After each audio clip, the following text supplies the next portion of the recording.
Hello everyone, my name is Rachel and I am your host for the Wellness Journey podcast.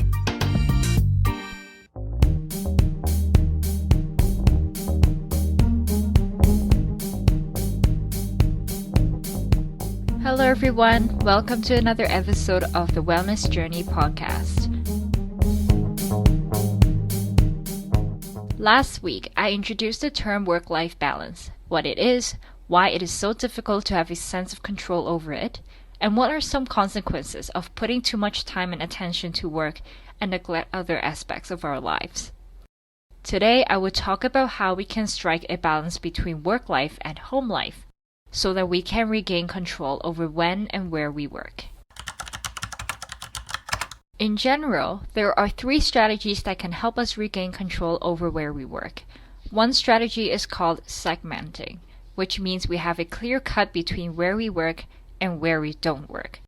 For instance, once we step out of the office, we will not think about work or do any work at all. But this doesn't seem to really apply to our current situation anymore, does it? Another strategy is importing, which means we purposefully draw things from home to work, or vice versa. For example, we may put family photos in our office, so it feels like our family is here to support us throughout the long day. The last strategy is spatial separation. This is especially applicable to us now. What this means is that we have to categorize where we work, eat, exercise, and relax. For instance, the desk is only for work-related purposes, the dining table for meals, and the bed for relaxing and sleeping. This way, our mindset will be clearer in terms of what we should be doing in a certain space, and it can prevent us from being distracted and thus make us more productive.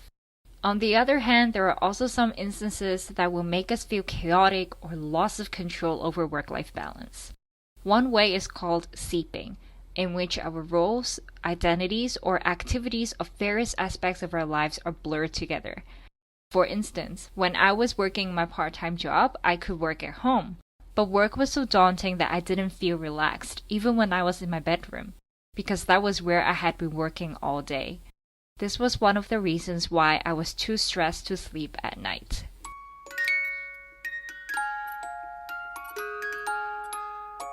Another way that we may lose our sense of control is invading, which means our work life has involuntarily interfered with our home life, or vice versa. For example, we may suddenly get a call from our supervisor to immediately get back to the office for an urgent matter, when you are spending a wonderful time with your family at the beach.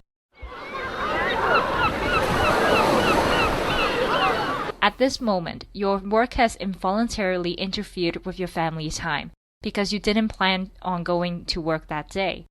The worst scenario is when you are overwhelmed, in which the boundaries of home life and work life is completely bleached, and so you may not feel any sense of control over what you want to do at a given moment. In other words, chaos. You may be wondering, why is this so important to have a high sense of control over our work-life balance? That's because this is related to stress. When we feel that we cannot anticipate or control what will happen next, we will feel anxious, nervous, or stressed. That's why it's important to find out what we can control and try to handle the situation from there. Remember the example where your boss tries to call you back to work? Perhaps you could try explaining how important it is for you to spend time with your family and suggest which colleague could be available for the task. That way, not only we will feel more controlled over when we work, we are also deliberately finding the right balance between work and family. That's all for today. Thank you for listening and stay tuned for our next episode. Bye-bye!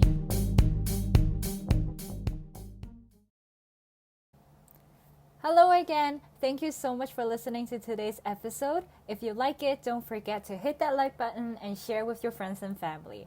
All our previous episodes are on Facebook, Twitter, and YouTube, so that you can always go back and check them out. Once again, thank you for being here with me today, and I'll see you next week. Bye!